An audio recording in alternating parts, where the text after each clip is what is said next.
நீங்கள் பார்த்து ரசித்துக் கொண்டிருப்பது உங்கள் ஜித் தொலைக்காட்சி. கும்பாபிஷேகம் முன்னிட்டு இன்னும் சிறு நேரத்தில் கோவில் பாகம் அமைந்திருக்கும் சிங்கார கலையரங்கில் தென்காசி மாதவி இசைக்குழுவினர் வழங்கும் வெள்ளுப்பாட்டு என்னும் கலை நிகழ்ச்சி வெகு சிறப்பாக நடைபெற்றிருப்பதால் அது சமயம் சுட்டோட்ட ரசிக பெருமக்களிடம் திரளாக பார்த்திருந்து இந்நிகழ்ச்சியினை கண்டல் செல்லுமாறு கேட்டுக்கொள்ளப்படுகிறார்கள். மீண்டும் முறைமை தெரிவித்துள்ளோம். அருள்மிகு லட்சுமி நாராயண பெருமாள் கோயில் மகா கும்பாபிஷேகம் முன்னிட்டு இன்னும் சிறு நேரத்தில் யூடி புகழ் தென்காசி மாதவி அவர்களின் நிகழ்ச்சி வெகு சிறப்பாக நடைபெறுவதால் சுற்றுவட்டார ரசிக பெருமக்களிடம் திரளாக பார்த்திருந்து இந்நிகழ்ச்சியினை கண்டல் செல்லுமாறு கேட்டுக்கொள்ளப்படுகிறார். புதுக்கோட்டை மாநகரில் அமர்ந்திருக்கும் அருள்மிகு லட்சுமி நாராயண பெருமாள் மகா கும்பாபிஷேகம் முன்னிட்டு கோயில்பால் அமர்ந்திருக்கும் சிங்கார கலையரங்கில் தென்காசி மாணவி இசைக்குழுவினருக்கும் மாபெரும் வெள்ளுப்பாட்டு கலை நிகழ்ச்சி வெகு சிறப்பாக நடைபெறுவதால் சமயம் ரசிக பெருமக்களிடம் தொல்லாக வந்திருந்து இந்நிகழ்ச்சியினை கண்டல் செல்லுமாறு கேட்டுக்கொள்ளப்படுகிறார்கள். நேயர்கள் மத்தியில் நீண்ட நேரமாக செவிக்கு இன்பம் மற்றும் சிறப்பான பாடலை வழங்கிக் கொண்டிருப்பது சென்றடமெல்லாம் வெற்றிக்குறையை நாட்டி வரும் புதுக்கோட்டை மாநகரில் அமர்ந்திருக்கும் சுரேஷ் சவுண்ட் லைட்ஸ் என்பதை தெரிவித்துள்ளோம்.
இப்படி இருவேர்களுமே அங்கமெங்குமாக பிறந்திருந்தார்.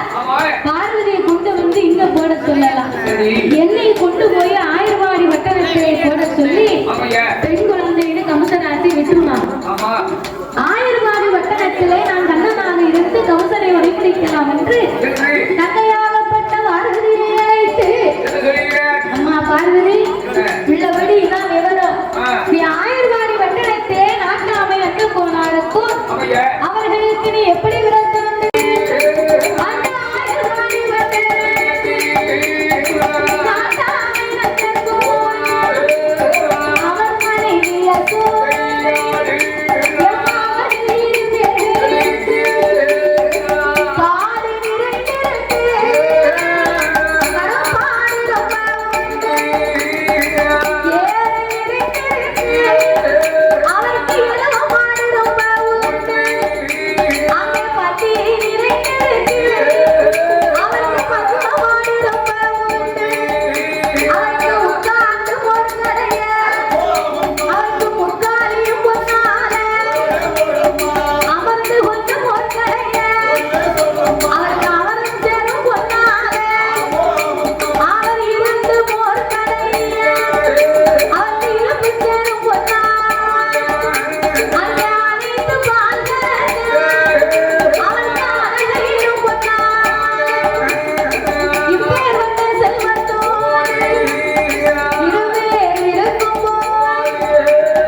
உட்கார்ந்து மோர்க்கடைய முக்காணி பொன்னாலே இருந்து மோர்க்கடைய இரும்பு சேர தங்கத்தாலே அனைத்து பால்கறக்க அனை கயிறும் தங்கத்தாலையா.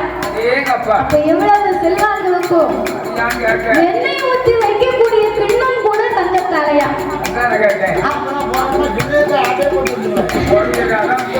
நம்ம இல்லாதவங்க என்ன செய்ய தூக்கிட்டு வழியாட வேண்டியதா?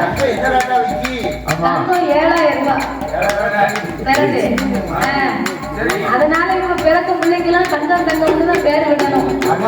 ஆமா, அப்பதான் மாப்பிள்ளை கேட்டாலும் என் பிள்ளை 45 கிலோ தங்கம் கொண்டு போங்கன்னு சொல்லலாம். அதனால இப்பேற்பட்ட செல்வ செழிப்போடு இருக்கக்கூடிய இந்த நாட்டாமை நந்த போனாருக்கு 12 வருடமா பிள்ளை இல்லை. அவருக்கு நீ ஒரு பொட்ட பிள்ளையா பிறக்கணும். நான் தேவனுக்கு 8வது மைந்தனாக பிறப்பேன். உன்னையவும் என்னையவும் அங்கும் இங்குமாகவே கொண்டு வர சொல்லி போட்டு நான் கருவூர் வட்டணத்தில் இருக்கும் கபுசராஜனை வதைமடிப்பேன் என்று சொல்ல ஆட்டுவென்று சம்மதித்து துஷ்டனிக்கிறதை நிஷ்ட பரிகாரம் செய்யும் பொருட்டாக பார்வதி உபகாரம் செய்ய வேண்டும் என்று ஆதி நாராயணனே மகனாக வந்து பிறக்க வேண்டும் என்று சொல்லி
அப்ப என்னை கொண்டு போய் அங்க போட்டு விட்டு பார்வதியை கொண்டு வந்து இவா கிட்ட போடுறதும் கொட்ட புள்ள பிறந்திருக்குன்னு கமிஷன் விட்டுருவான்.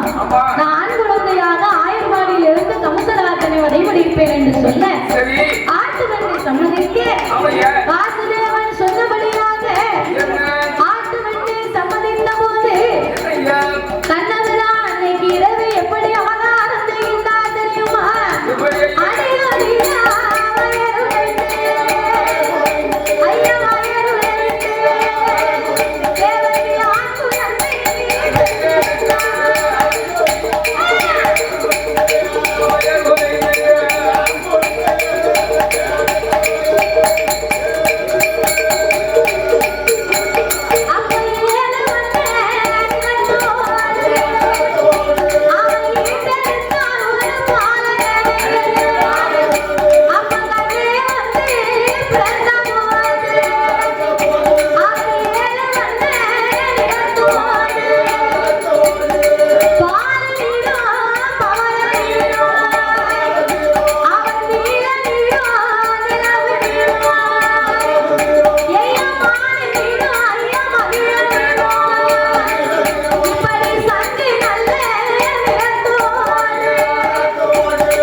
அவன் முகத்தை பார்த்தா நெத்தியிலே நாமத்தோடு கையிலே சக்கர ஆயுதம் கொண்டு ஏழுவண்ண இடத்தோடு என் பெருமானந்த அவதாரம் செய்ய இங்கு கண்ணன் பிறந்த நேரத்திலே ஆயர்வாடி பட்டணத்தில் யசோதை திருவயத்திலே பார்வதி பிறந்தார்.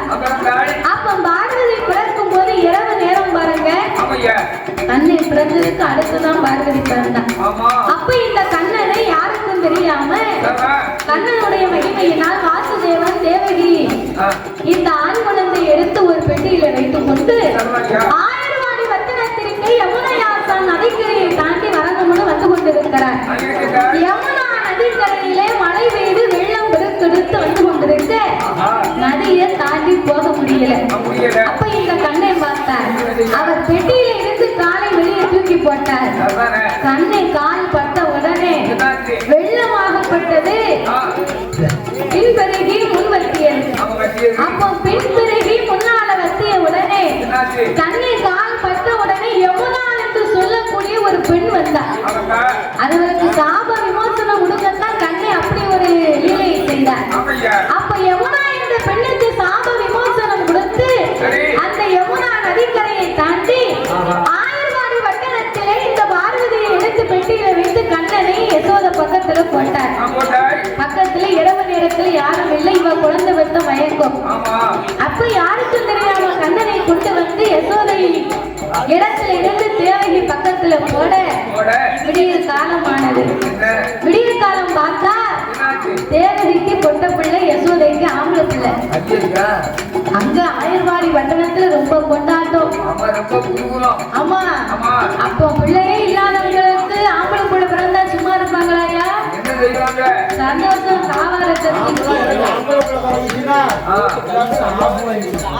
எங்க தாத்தா பொட்ட பிள்ளை பிறந்தா புல்லு வாங்கி கொடுப்பாரு. அதாவது அந்த காலத்துல குழந்தை பிறந்த வீடா இருந்தாலும், சடங்கு வீடா இருந்தாலும், கல்யாண வீடா இருந்தாலும், எந்த வீடா இருந்தாலும், இறந்த வீடா இருந்தாலும் சாப்பாடு தான் போட்டாங்களாம். ஏன் சாப்பாடு போட்டாங்க தெரியுமா? அந்த காலம் மனிதன் எதையும் வேண்டாம்னு சொன்னான். எதையுமே வேண்டாம்னு மனுஷன் சொல்ல மாட்டான். சாப்பாடு வைக்கும் போது போதும் போதும் போதும்பா, போதும் நான் சாப்பிட்டு வாங்கிக்கிறது போதும் அப்படின்னு எதையும் வேண்டாம்னா சாப்பாடு ஒண்ணுதான் போதும் இருக்கான். அதனாலதான் அந்த காலம் சாப்பாடு போட்டாங்க.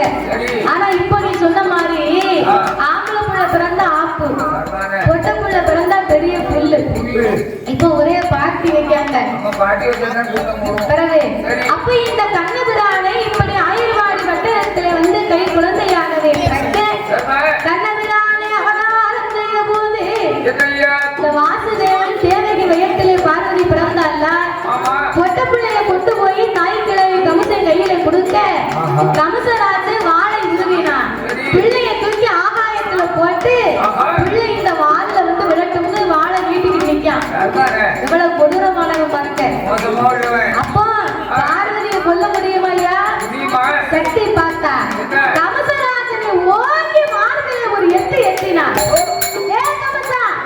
என்னையா வதைமுடிக்க வந்த உன்னை வதைமுடிக்க எங்க அண்ணன் ஆயிரவாடி வட்டணத்தில் இருக்கிறார் அதனால எங்க அண்ணனுக்கு உபகாரமா நான் வந்து பிறந்தேன் என்னை கொல்ல துணிந்த உன்னை எங்க அண்ணன் சும்மா விட மாட்டார் மறுபடியும் நான் ஒரு கன்னியாக அவதாரம் செய்ததுனால குமரியான அவதாரம் செய்ததுனால கன்னியாகுமரியிலே கன்னி பகவதியாக நான் அமர்ந்திருப்பேன் அங்க வந்து என்ன பாருங்க அவாதான் கன்னி பகவதி அம்மா அன்னைக்கு போய் உட்கார்ந்தவாதான் இந்த கன்னியாகுமரி பகவதி அம்மா அப்ப இந்த பார்வதி இப்படியாக செல்ல பார்த்தா கம்சராசை நம்மளை வகைமுறைக்கு ஆயிரவாடி பட்டணத்துல இப்படி ஒரு பாலகனா இவரை கொல்லாம நம்ம விடக்கூடாது என்று சொல்லி கமசநாதன் பல ஏற்பாடுகளை செய்து கொண்டிருக்க அந்த ஆயிரவாடி பட்டணத்திலே இந்த கண்ணன் வந்து விரண்டார் என்று சொல்லி அங்க எப்படி இருக்கிறார்கள் தெரியுமா அந்த கண்ணை வந்து விரண்டார் என்று கண்ணை வந்து விரண்டார் என்று அங்கே கலகலனை இருப்பாரா நாராயணன் விரண்டார் என்று நல் சந்தோஷம் கொண்டல்லவோ மாயவன் விரண்டார் என்று மாயவன் விரண்டார் என்று அங்கே மகிழ்வோடு இருக்குவார்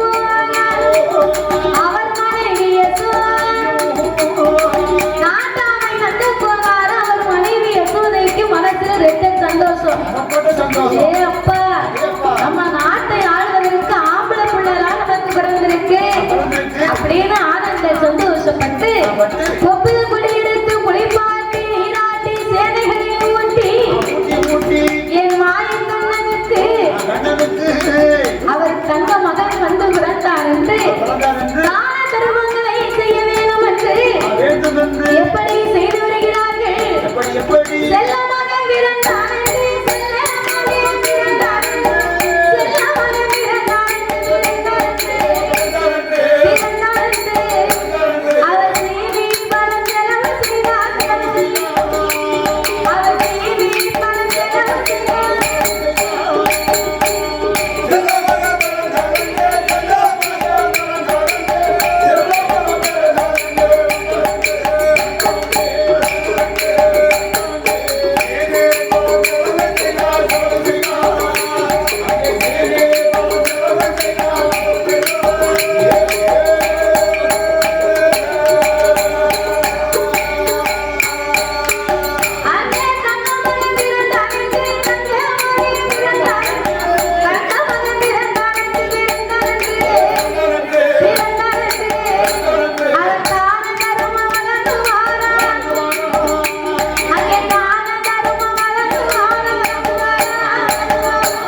அதே மாதிரி ஐயாவை செலவு போட்டாச்சு. ஆமா தேவைக்கு உங்களுக்கு தேவை தகுந்த எடுத்துட்டு போக படத்தை. ஆமா ஆமா செலவு போட்டாங்க. அதேதான் உங்களுக்கு எவ்வளவு தண்ணி வேணுமோ பாட்டு அடிட்டு போங்க. அதானே அப்படியே கண்ணபிரான் பிறந்தார் என்று வாரவர்களுக்கெல்லாம் தான கர்மங்களை செய்து அந்த மாயவன் கண்ணனுக்கு 16வது நாள் ஆச்சு. 16வது நாளையிலே பெயர் நாம கொடுக்கணுமானால் பிறந்த பிள்ளைக்கு என்ன பெயர் கொடுக்க?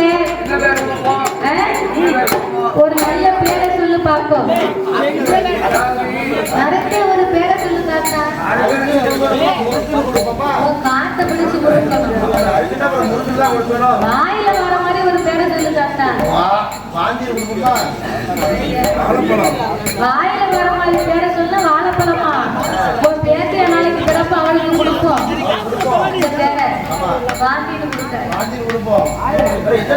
அந்த காலத்துல பூரா ஆம்பளை பிள்ளையா இருந்தாலும் பொட்டு பிள்ளையா இருந்தாலும் அவங்க வந்து குலதெய்வத்தினுடைய பேரத்தான் கொடுப்பாங்களாம். ஆம்பளை பிள்ளைனா ராக்கே, பொட்ட பிள்ளைனா ராக்கி. ராக்கே ராக்கி, மூக்கே மூக்கி, சொக்கே சொக்கி, இருளப்பை இருளாயி, மாடை மாடச்சி, கருப்பாயி கருப்பசாமி, இடும்பே இடும்பி, இப்படி எல்லாம் அந்த காலத்துல அவங்க குலதெய்வத்தின் பேரை கொடுப்பாங்க. அது மட்டுமா அவங்க ஆளுக்கும் பேருக்கும் சம்பந்தமே இருக்காதாங்கய்யா. ஆளுக்கும் பேருக்கும் சம்பந்தம் இருக்காதுன்னா ரொம்ப சிகப்பா இருப்பாரு. ஒண்ணு மாதிரி ரொம்ப சிகப்பா இருப்பாரு. எலுமிச்சம்பழ தோல் மாதிரி. அவருக்கு பேரு கருத்த பாண்டின்னு பேர் வச்சிருப்பாங்க. பொருத்தம் இல்லையா? ஒன்ன மாதிரி ரொம்ப கருப்பா இருப்பாரு. கருப்புனா எப்படி தெரியுமா? கருப்புனா ஒன்ன மாதிரி இல்ல, ரொம்ப கருப்பு. கரை கரையில கரிப்பான தூறு மாதிரி இருக்கும். நனைஞ்ச பணம் எப்படி இருக்கும் அந்த மாதிரி இருப்பாரு.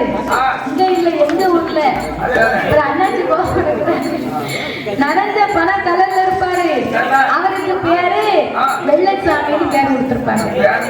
இல்லன்னா வெள்ளப்பாண்டின்னு பேர் கொடுத்திருப்பாங்க. இன்னொரு ஆளுக்கு வீட்டுல நீட்டி முடக்கிறதுக்கு நல்ல வீடு இருக்காரு. புத்து விளக்கு வைக்க கூட இடம் இருக்காரு. ஒண்ணுமில்லாத மனுஷன். அவருக்கு பேரு குபேரன். வீட்டுலதான் செல்வம் குபேரன் இல்ல, பேர்ல யாரும் இருக்கட்டும் குபேரம்னு பேர் கொடுத்திருப்பாங்க. மாடிக்கு மேல மாடி, அம்மாடி ஆத்தாடி, மொட்டை மாடியில காத்தாடி போட்டிருப்பாரு. அவருக்கு அவ்வளவு வசதி இருக்கும். அவருக்கு பேரு பண்டாரம், பிச்சை அப்படின்னு பேர் வச்சிருப்பாங்க. ஆளுக்கு பேருக்கு சம்பந்தம் இல்லை. பார்த்தீங்களா? வருஷத்துல 300 நாள் ஆஸ்பத்திரியில இருப்பாரு. அவருக்கு பேரு ஆஸ்பத்திரியில இருக்கக்கூடிய மனுஷனுக்கு பேரு ஆரோக்கிய சாமின்னு பேரு. உடம்பெல்லாம் நோய், அவருக்கு பேரு ஆரோக்கிய சாமியா. ஆமா. வரப்ப கூட தாண்ட கிளம்பு இருக்காரு. அவருக்கு தாண்டவராயன்னு பேர் வச்சிருப்பாங்க. அப்போ அந்த காலத்துல இப்படி எல்லாம் ஆளுக்கும் பேருக்கும் சம்பந்தமே இருக்காதான். எச்சு கைட்ட காக்க வரட்ட மாட்டான் கஞ்சப்பைய. அவனுக்கு தரும ராசா. வேற பாத்துக்க. எச்சு கைட்ட காக்க வரட்டாத பாலிக்கு தருமராசான்னு பேரு. அதனால அப்பா அப்படி பேரு கொடுத்துங்க. இப்ப யாரும் வைக்க. இப்ப அவங்களுக்கு பிடிச்ச நடிகர் பேரு விஜய், அஜித், சூர்யா, கார்த்திகி அப்படின்னு விதவிதமா இப்ப பேரு. அப்போ அப்படிலாம் இல்ல பாரு. அதனால ஆயிரமாடி வட்டத்திலே நாட்டாமை நந்த கோனாருக்கு மகனாக பிறந்ததுனாலையும் அந்த நாராயணனே நமக்கு மகனாக வந்து மகனாக அவதாரம் செய்ததுனால அவங்களுக்கு பேரு நந்தகோபால நவநீத கிருஷ்ண பெருமாள் என்று பேரை கொடுத்தாங்க. என்ன பேரு? நந்தகோபால நவநீத கிருஷ்ணன். நந்தகோபால நவநீத கிருஷ்ண பெருமாள் அப்படின்னு பேரை கொடுத்தார்கள். அப்பேற்பட்ட கண்ணபிரானை சீரோடும் சிறப்போடும் செல்வமாகவே வளர்க்கும் போது எப்படி வளர்த்து வருகின்றால் தெரியுமா? கூட்டி வல்ல வளர்த்து வளர்த்து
ஆமா. பூதேவி என்ன? கண்ணபுரானை வதைமுடிக்க வேண்டும் என்று என்று.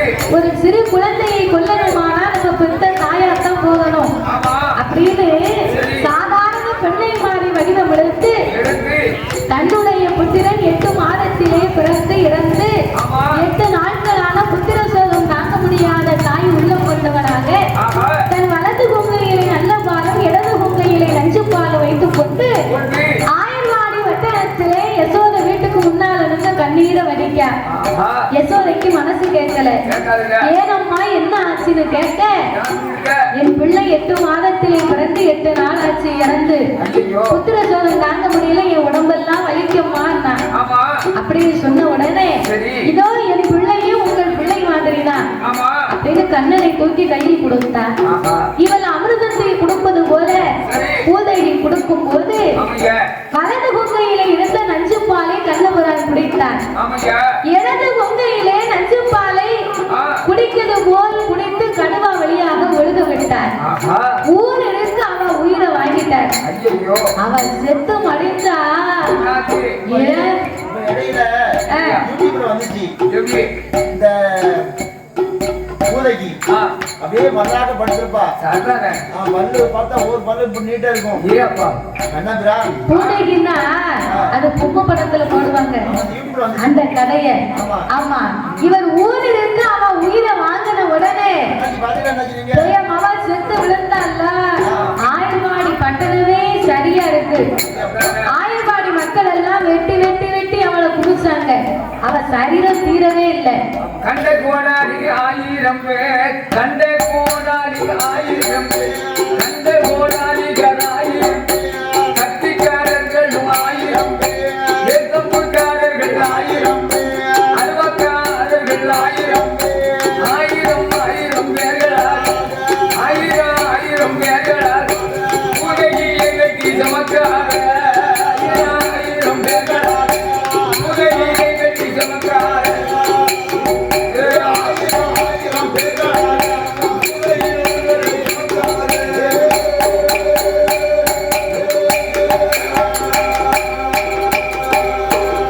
ஆயிரம் பேரா கத்தி வாழு கம்பு இப்படி ஒண்ணு ஒண்ணா கொண்டு வந்து கொண்டு வெட்டி சாய்ச்சாங்க.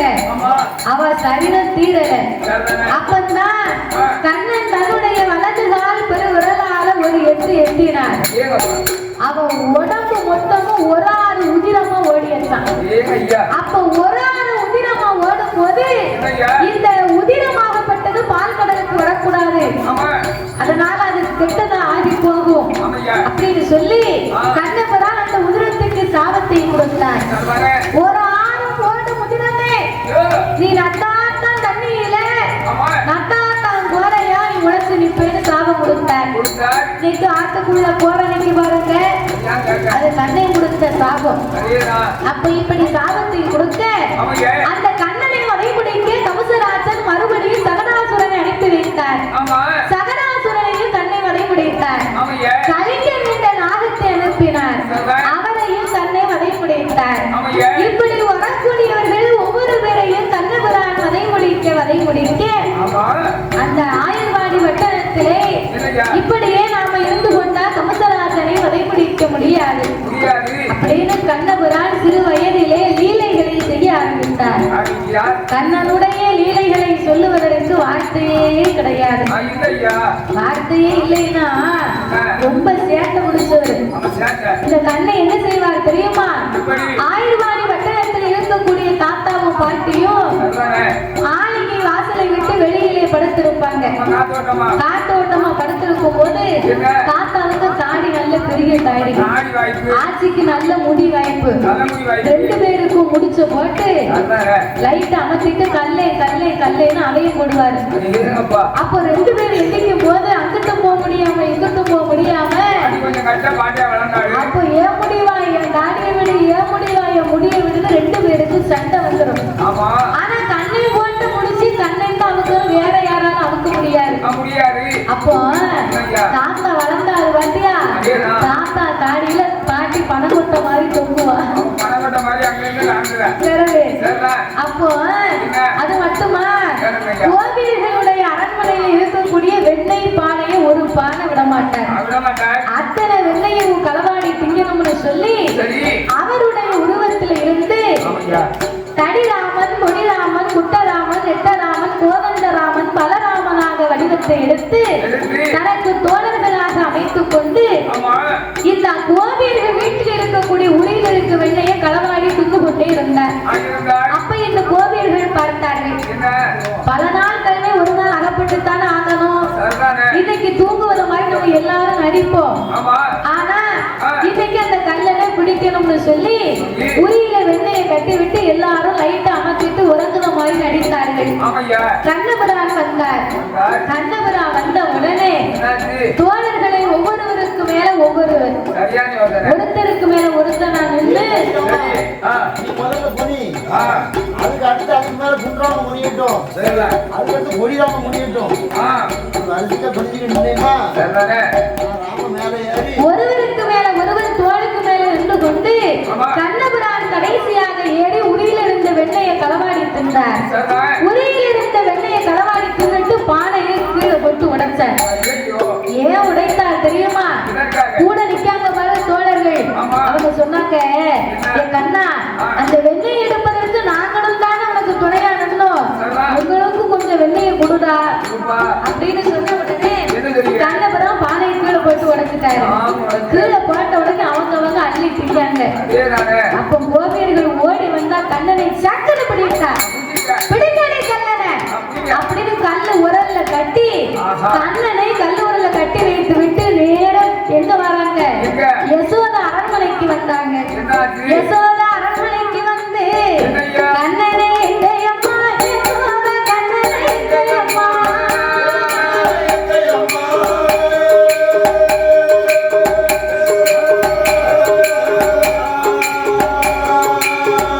கிருஷ்ணனை எங்கயம்மா, கோபால கிருஷ்ணனை எங்கயம்மா, கிருஷ்ணனை எங்கயம்மா, கோபால கிருஷ்ணனை எங்கயம்மா,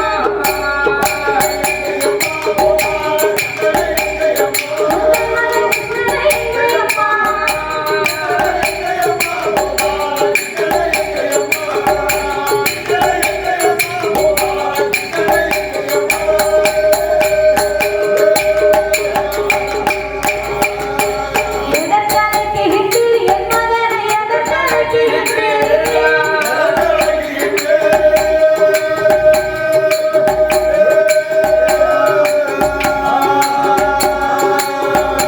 எதற்காக கிழித்து என் மகனை எதற்காக கிழித்து, எதற்காக கிழித்து என் மகனை எதற்காக கிழித்து,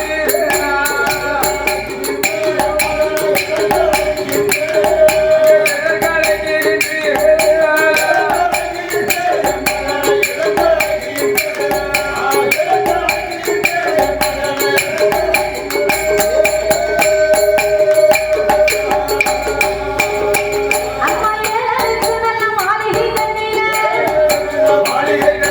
எம்பெருமாளான கோபால கண்ணனோ சப்பர மஞ்சத்திலே கோபாலன் சயனம் செய்கிறான்.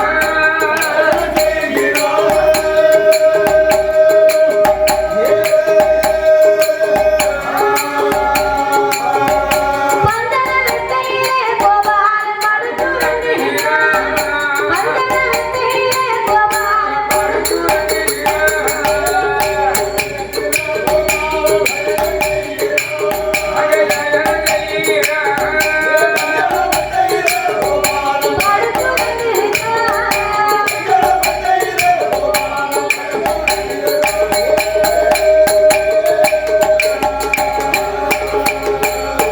ஏய் யசோதா, பந்தன வெட்டையிலே உன் மகன் படுத்து உறங்குதானா? உன் மகனை உசுப்பு. நாங்க கோபியர்கள் எல்லாம் வெண்ணையை திருடி விட்டதுனால கல்லு உரல்ல கட்டி வச்சுட்டு வந்திருக்கோம். உன் மகன் சப்பர மஞ்சத்திலே சயனமா இருக்கானா? உசுப்படி உன் மகனை அப்படின்னு பாத்தியா? யசோத பார்த்தா என் மகன் இப்ப தாண்டி 7வது அடுக்கு மாளிகையில பஞ்சனையில உறங்குதான். அவன் கல்லு உரல்ல கட்டி வச்சீங்களா? கண்ணனை கல்லு உரல்ல தான் கட்டி வச்சாங்க. ஆனா கண்ணை சும்மா இருக்கிறதுக்கு இல்லாம அந்த கல்லு உரலோட இழுத்து கொண்டு வரும்போது வரக்கூடிய வழியில 2 மருத மரம், அது 2 ஒட்டி வளர்ந்துருக்க. அந்த மரம்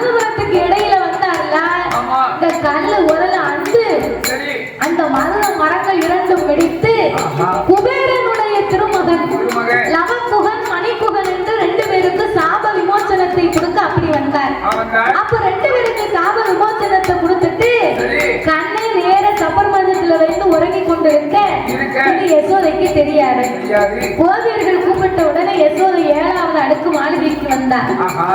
ஏய் கண்ணா, ஏ கோபாலா, ஏ கிருஷ்ண பெருமாளே, எந்திரித்து வாடா. கோவில்கள் எல்லாம் உன்னை வெள்ளை திருட்டு உடனே தேடி வந்திருக்காங்க. வந்து பாரு. கண்ணா எந்திரிடா.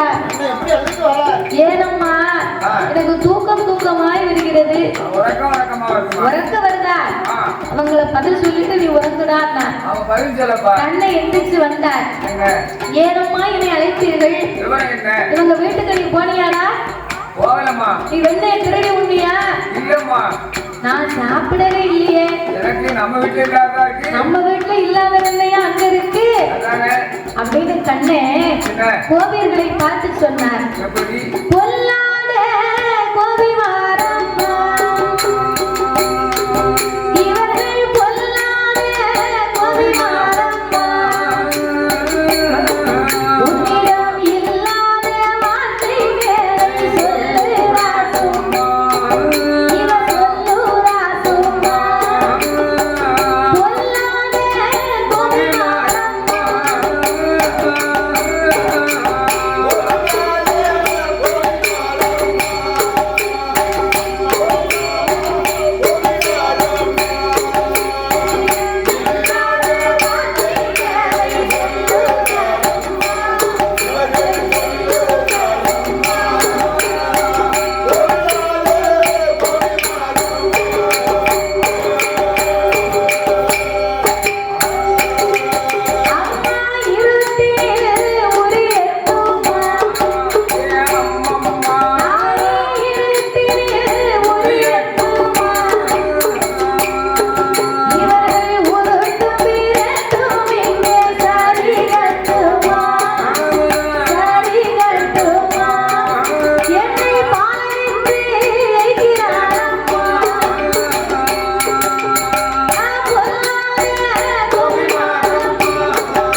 இவ பேச நீ நம்பாத, அதனால இவங்க எல்லாம் ரொம்ப பொல்லாதவங்க அம்மா அப்படின்னு கண்ணை சொன்னார். அப்ப யசோதை சொன்னா, அவ களவாண்டேன்னு சொல்லுறா, நீ களவாங்கலேன்னு சொல்லுற, தட்டிய மாட்டை தட்டி வைக்க சொன்னா இப்படியான பண்ணுவ அப்படின்னு யசோதை, நீங்க எல்லாம் போயிட்டு வாங்க, என் கண்ணபுரா அப்படிப்பட்டவர் அல்ல அப்படின்னு இவ அனுப்பி வைத்தா தன் மகனை விட்டு கொடுக்கல. எந்த தாய் தான் தன் மகனை விட்டு கொடுப்பாளா? கொடுக்க மாட்டா. அப்ப இந்த கோவில்கள் எல்லாம் அடியே யசோதை, இன்னைக்கு உன் மகனை பத்தி உனக்கு தெரியாம இருக்கலாம், நாளைக்கு இவன் யாருன்னு உனக்கு தெரிய வரும் போது நீ தெரிந்து கொள்வாய்னு சொல்லி அவங்க எல்லாம் வீட்டுக்கு போயிட்டாங்க. மறுநாள் ஆச்சு. கண்ணை வீதியிலே உட்கார்ந்து மண்ணை எண்ணி தின்னு கொண்டிருக்க பலராமன் வந்து அம்மாவிடத்திலே சொன்னான். அவ உடனே கண்டு கட்டக்கூடிய சொக்கு சோளத்தட்டை. சொக்கு சோளத்தட்டைனா உள்ள ஒண்ணுமே இருக்காது. அதை தூக்கி கொண்டு வந்து கண்ணன் அடிக்கணும்னு கையை ஓங்கினா. ஏ கண்ணா, மண்ணையா திங்குற? மண்ணையும் தான் திங்குறேன். உனக்கு என்ன ஒரு திமுரு? எனக்கு திமுருதான். கண்ணனை அடிக்கணும்னு கையை ஓங்கினால கண்ணன் அம்மா ஆன வாயை திறந்தார்.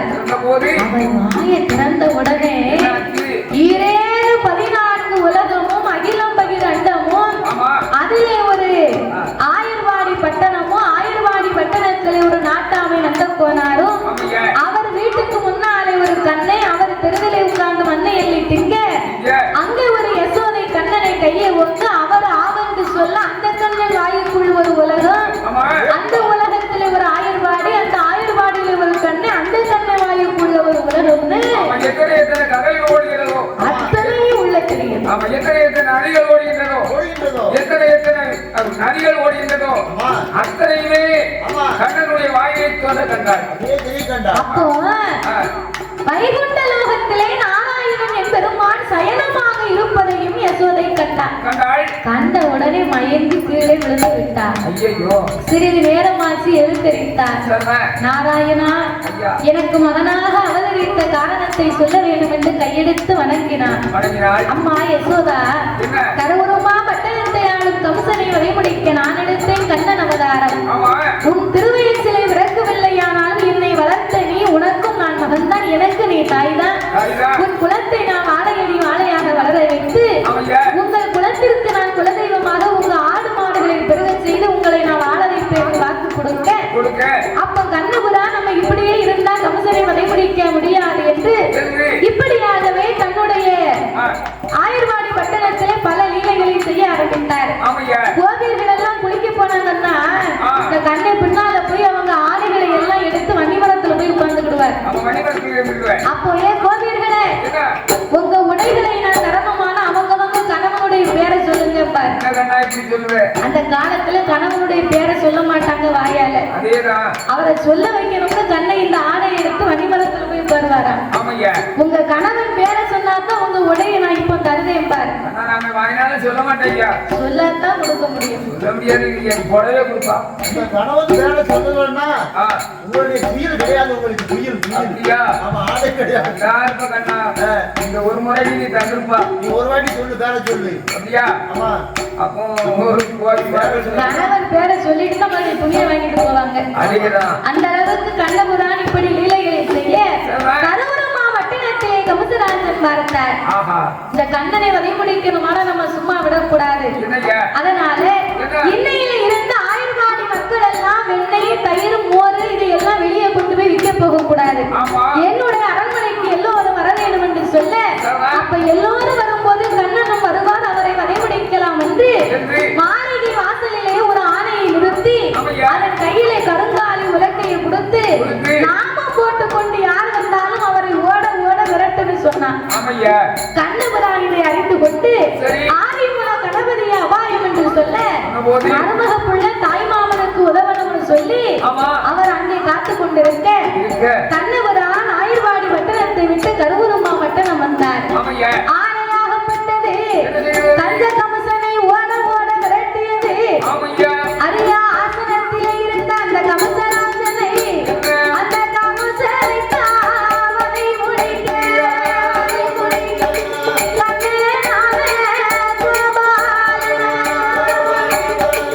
கருவூரமா பட்டணத்தை ஆன கமசராஜனை அரியா ஆசனத்தில் இருந்த கமசனை ஆன ஒரு எட்டு எத்தனை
எங்களை வரவழைத்த ஆலயத்தின் நிறுவனத்தார் அவர்களுக்கும் எங்களுக்கு ஒலி அமைத்து தந்த உரிமையாளர் அன்னார் அவர்களுக்கும் அமர்ந்து ஆபரேட் செய்த ஆபரேட்டர் அன்னார் அவர்களுக்கும் எங்களுக்கு இதுவரைக்கும் நேரம் அளித்து காவலாக அமர்ந்திருந்த காவல்துறை அதிகாரி அவர்களுக்கும் அகில உலகம் 56 தேசம் சுத்தி வரோம்.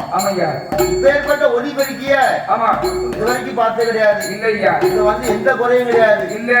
குண்டூசிய போட்டாலும் அப்படி ஒலி அமைத்து தந்த உரிமையாளர் அன்னார் அவர்களுக்கும் காவல்துறை அதிகாரி அவர்களுக்கும் பரிசளித்த சீமான்களுக்கும் வீடியோ பதிவு செய்தவர்களுக்கும் ஒரு சார்பாக அனைத்து மக்களுக்கும் எங்கள் வில்லிசையின் சார்பாகவே நாங்கள் நன்றியை தெரிவித்துக் கொள்கிறோம். நன்றி, வணக்கம்.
நேரம் 3 மணி என்ன அதே உற்சாகம்.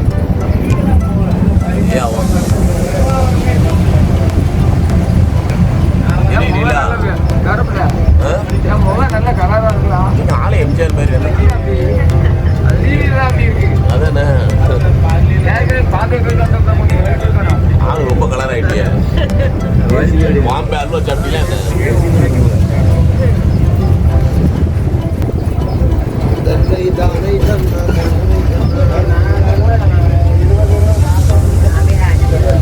அப்படியா